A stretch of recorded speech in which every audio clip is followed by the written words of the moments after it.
This is Buffy the Vampire Slayer Fun Facts Part 6, so let's get into it.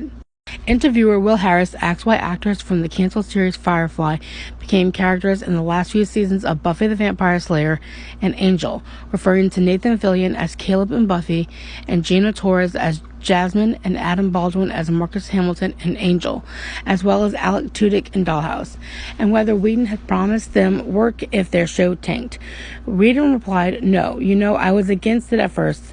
I thought it'll seem incestuous and weird, but then they're like, Joss, nobody saw Firefly.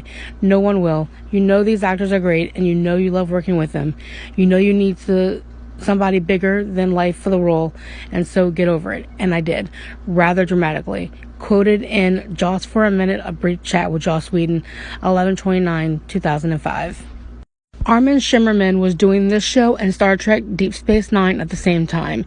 He noted his dual roles made his accountant very happy. Line producers on both shows would try to schedule his scenes so he could tape his Deep Space Nine scenes in the morning and then get out of makeup and drive across town to film his Buffy scenes in the afternoon. There were a couple of Deep Space Nine episodes where Quark was heavily featured and it wasn't possible for him to do Buffy episodes that week, so Snyder's lines were rewritten as off-camera asides. Shimmerman noted that he got fired from both jobs on the same day. The series is not based on the feature film Buffy the Vampire Slayer, but Joss Whedon's original screenplay, which had been heavily rewritten to be more comedic. The Buffy comic book series adapted the screenplay, bringing the events of the movie in line with the television show's continuity. James Marsters' V-Y-shaped scar on his left eyebrow, which he received during a mugging, was worked into the show. Makeup artist Todd McIntosh decided to shave out his eyebrow in order to make it more prominent.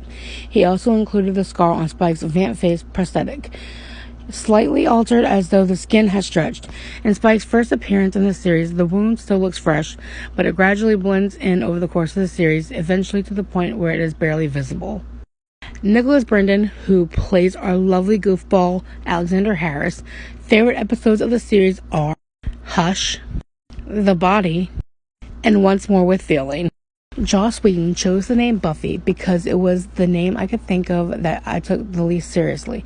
There's no way you could hear the name Buffy and think, this is an important person, juxtaposed with that Vampire Slayer. Just felt like the kind of thing, a B movie, but a B movie that has something more going on. That was my dream. Whedon went on to say, the network begged me to change the title. I was like, you don't understand, it has to be this. This is what it is. To this day, everyone says, oh, the title kept from being taken seriously. I'm like, well, fuck them. It's a B movie, and if you don't love B movies, then you won't play in my clubhouse. Come back for part 7.